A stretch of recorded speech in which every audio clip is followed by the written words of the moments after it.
Praise the lord. సర్వ సృష్టికి ఆధారభూతుడైన యేసుక్రీస్తు నామమునకు యుగయుగములు మహిమ ఘనత ప్రభావములు కలుగునుగాక. మీకు నా యేసయ్య ఆశీర్వాదం మెండుగా కలుగునుగాక. ఈ దినపు యేసయ్య జీవపు మాట ఎజ్రా గ్రంథం 8వ అధ్యాయం 22వ వాక్య భాగము. మా దేవుని హస్తము తోడుగా ఉండును. యేసయ్యను ప్రేమించుచు ఆయన అడుగుజాడలో నడుచుచు ఈ ఆత్మీయ యాత్రలో ఆనందముగా కొనసాగుచున్న నా దేవుని ప్రియులారా, ఆయనను ప్రేమించుచు ఆయనను ఆశ్రయించి ఆయనే దిక్కు అని ఆయన సహాయము కోరుకునే ఆయన ప్రియులకు ఆయన హస్తము తోడుగా ఉండును. ఈ ఆత్మీయ యాత్రలో పోరాటములో ఎన్నో శత్రువు కార్యములను మనం ఎదుర్కొనవలసిన వారమై ఉన్నాము. పొంచి ఉన్న శత్రువులు, ఎదుర్కొనే శత్రువులు మన ఆత్మీయ ప్రయాణమును, పరలోక ప్రయాణమును పాడు చేయవలనని, పతనము చేయవలనని రాత్రింబగళ్ళు ప్రయత్నిస్తూనే ఉన్నారు. ఎన్నో ఆటంకాలను, అవరోధాలని కలుగు చేయుచు ఉన్నారు. ఈ శత్రువు యొక్క తంత్రములను, కుయుక్తులను, మాయను, మోసమును తప్పించుకొనుటకు మనము చేయవలసిన కార్యం, మనము చేరవలసిన గమ్యస్థానము చేరునట్లు నా దేవుని కరుణాహస్తము మనకు తోడుగా ఉండి శత్రువు కార్యములన్నిటి నుండి మనకు అధికమైన జయమును దయచేయునుగాక.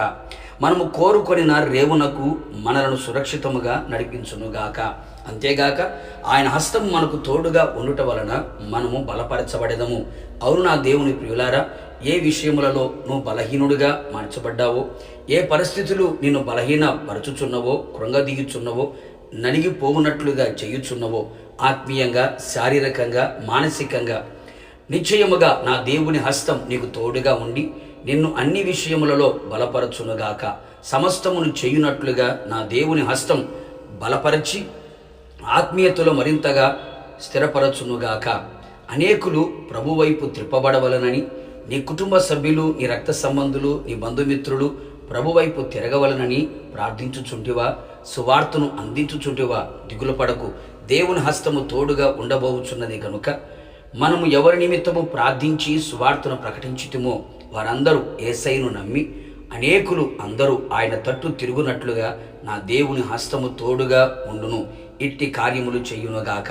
ఇంకను ప్రభు ఉద్దేశించిన సంగతులు, ఆలోచనలు నీ ఎడల నిలిచి ఉండగా ఎన్నో ఆటంకములు వచ్చినను, అవరోధములు, అడ్డుబండలు కలిగినను, అవిశ్వాసపు అనుభవాలు కలిగినను నా దేవుని హస్తం నీకు తోడుగా ఉండి ఆయన ఉద్దేశములు సఫలమగునట్లుగా జనులు ఆశ్చర్యపడు రీతిగా చెయ్యునుగాక.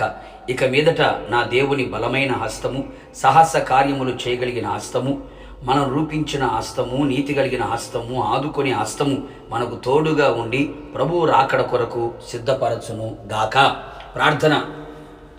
నా నీతిశూరుడైన యేసయ్య, నీ పరిశుద్ధమైన పాదములకి కోట్లాది స్తోత్రం చెల్లిస్తూ ఉన్నాం. మరొక్కసారి మీ జీవపు మాట చేత మా ఆత్మ ప్రాణ శరీరములను మీరు ధైర్యపరిచినందుకై, బలపరిచినందుకై మీకు స్తోత్రం. అవును తండ్రి, మీ కరుణగల హస్తము మాకు తోడుగా మీరు ఉంచబోతున్నందుకై మిమ్మల్ని స్తుతిస్తూ ఉన్నాం. మిమ్మల్ని ఆశ్రయించి మీ సహాయాన్ని కోరుకొని మాకు దిక్కు నీవే అని మీ వైపు చేతులు చాపి హృదయం ఎత్తి మీ అడుగుజాడలు నడిపించబడుతున్న మీ ప్రజలకి మీ హస్తమును తోడుగా మీరు ఉంచబోతూ ఉన్నారు. శత్రువు కార్యములన్నిటినీ లయము చేయబోతూ ఉన్నారు, బలపరచబోతూ ఉన్నారు. ఆశ్చర్యమైన కార్యములు ప్రజలు తెలుసుకునేటట్లుగా మా జీవితంలో చేయబోతూ ఉన్నారు. అనేక మంది విశ్వసించి నమ్మి మీ వైపు తిరుగునట్లుగా మీ హస్తమును తోడుగా ఉంచబోతున్నందుకై మనసారా మీకు కృతజ్ఞతాస్తులు చెల్లిస్తూ ఉన్నాం. ఇది మొదలుకొని మీ హస్తం మాకు తోడుగా ఉంచి మీ రాకడ పర్యంతం మమ్మల్ని నడిపించి మహిమ పొందమని యేసు నామములో అడిగి పొందుకొని ఉన్నాము తండ్రి, ఆమెన్. నిశ్చయముగా మీకును మీ కుటుంబ సభ్యులందరికీ నా దేవుని కరుణా హస్తము తోడుగా ఉండును గాక. God bless you.